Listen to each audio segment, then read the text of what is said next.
राधा कृष्ण की कथा। सतयुग और त्रेता युग बीतने के बाद जब द्वापर युग आया तो पृथ्वी पर झूठ, अन्याय, असत्य, अनाचार और अत्याचार होने लगे और फिर प्रतिदिन उनकी अधिकता में वृद्धि होती चली गई। अधर्म के भार से पृथ्वी दुखित हो उठे। उसने ब्रह्मा, विष्णु और शिव के पास पहुंचकर प्रार्थना की, वे उसे उस असहनीय भार से मुक्त करें, लेकिन वे तीनों ही पृथ्वी को इस भार से मुक्त करने में असमर्थ थे। कोई उपाय न देखकर विष्णु ने कहा, चलिए हम लोग भगवान के पास चलें, वहीं हमें कोई उपाय बता सकेंगे। विष्णु, लक्ष्मी, ब्रह्मा और शिव के साथ गोलक में पहुंचे तो उन्होंने परम ब्रह्म परमेश्वर को कृष्ण के रूप में और उनकी माया को राधा के रूप में देखा। गोलोक के वृंदावन नामक सुंदर और सुरस्य वन में एक सुंदर आश्रम था। उसी के निकट एक नदी बह रही थी।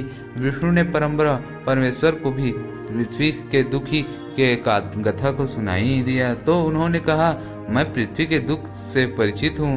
पृथ्वी को भरमुक्त करने के लिए शीघ्र ही मैं ब्रज में कृष्ण के रूप में अवतार लेने वाला हूँ। मैं वासुदेव की पत्नी देविका के गर्भ से जन्म लूंगा, और क्योंकि मैं अपनी माया से और मेरी माया मुझसे पृथक नहीं रह सकती, इसलिए मेरी माया राधा के रूप में बरसाने में वृषभानु गोप के घर में जन्म लेगी और उसके बाद पृथ्वी को इस भार से मुक्त दिलाने का प्रयास करूंगा। क्योंकि एक एक पापी का वध करना कठिन है, इसलिए मैं ऐसा उपाय करूंगा कि संसार के समस्त पापी स्वयं ही लड़ भिड़ कर पृथ्वी को भारहीन बना दें। आप लोग निश्चित होकर अपने अपने घर को पधारिए और मेरे आदेश का प्रतीक्षा कीजिए। विष्णु आदि देवताओं ने परमेश्वर को प्रणाम किया और अपने अपने लोक में आकर परमपिता के आदेश की प्रतीक्षा करने लगे। कुछ समय बाद ही अत्याचारी और अनाचारी मथुरा नरेश कंस के कारागार में बंदी वासुदेव की पत्नी देविका ने एक बालक को जन्म दिया। बालक के रूप में जन्म लेने वाले पूर्व ही भगवान ने उन्हें अपनी योजना बताते हुए आदेश दिया था कि वासुदेव जी उन्हें गोकुल में नंद गोप की पत्नी यशोदा के पास छोड़ आए और उसी समय उनके गर्भ से जन्म लेने वाली कन्या को लाकर कंस के हवाले कर दें। वह कन्या मेरी योग माया है। वासुदेव ने ऐसा ही किया और कृष्ण गोकुल में नंद गोप की पत्नी यशोदा की गोद में पलने लगे। उसी समय उनकी माया ने भी राधा के रूप में बरसाने के वृषभानु गोप की पत्नी की गर्भ से जन्म लिया, जिसका नाम माता पिता ने बड़े चाव से राधा रख दिया। दो अलग अलग गांव में रहते हुए भी राधा और कृष्ण बचपन से ही एक दूसरे को चाहने लगे थे। वन में गए तो चराते हुए अक्सर राधा से कृष्ण की भेंट हो जाया करती थी। फिर जब वे दोनों बड़े हो गए तो जब रात की बेला में कृष्ण अपनी बांसुरी के स्वर में द्वारा अपनी प्रियतमा राधा को पुकारते, राधा अपनी सहेली गोप बालाओं के साथ कृष्ण के पास पहुंच जाती। राधा और कृष्ण का यह प्रेम दो किशोर लड़की लड़का का प्रेम था, जो थोड़े से दिनों में ही पूरे ब्रज में चर्चित हो गया। नंद बाबा और यशोदा ने चाहा कि कृष्ण का विवाह राधा के साथ कर दिया जाए। उधर बरसाने में वृषभानु और उनकी पत्नी कलावती की भी यही इच्छा थी।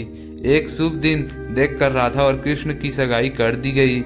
पूरा ब्रज प्रदेश आनंद से भरे उत्सव से भर गया, लेकिन उन दोनों का विवाह नहीं हो पाया था कि कंस के आदेश पर आक्रोश कृष्ण को बुलाने के लिए मथुरा से वृंदावन पहुंच गए और अत्याचारी कंस तथा राक्षसी स्वभाव वाले उसके अनुचरों का वध करने के लिए कृष्ण के बलराम के साथ वृंदावन छोड़कर मथुरा जाना पड़ा।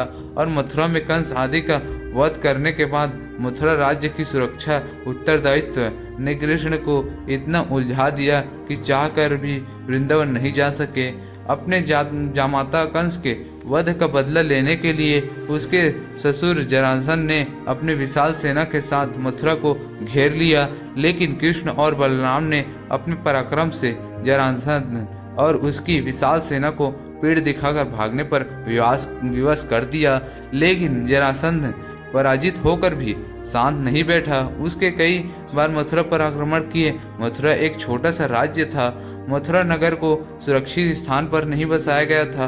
अतः कृष्ण ने मथुरा को छोड़कर अन्य कहीं जाने का निश्चय कर लिया और जरासंधन की विशाल सेना के बीच मथुरा वासियों को सुरक्षित निकालकर हजारों योजन दूर भारतवर्ष के पश्चिम सागर तट पर ले गए और द्वारका नगर की स्थापना करके एक शक्तिशाली यादव राज्य स्थापित कर दिया। अकबर के साथ मथुरा छोड़कर आने के बाद कृष्ण और राधा का मिलन फिर भी कभी नहीं हुआ, लेकिन वे आजीवन एक दूसरे को भूल नहीं पाए। वैभव संपन्न द्वारका में अनेक सुंदर पत्नियों का व्यापार पाकर भी वह राधा के प्यार को नहीं भूल पाए और संसार आज भी राधा कृष्ण के प्रेम को एक आदर्श प्रेम के महान तथा अमर प्रतीक के रूप में याद करता है। उनकी मूर्तियां भारत के मंदिरों में ही नहीं विदेशों में भी अनेक मंदिरों में प्रतिष्ठित है और लोग बड़े भक्ति भाव से उनकी पूजा आराधना करते हैं।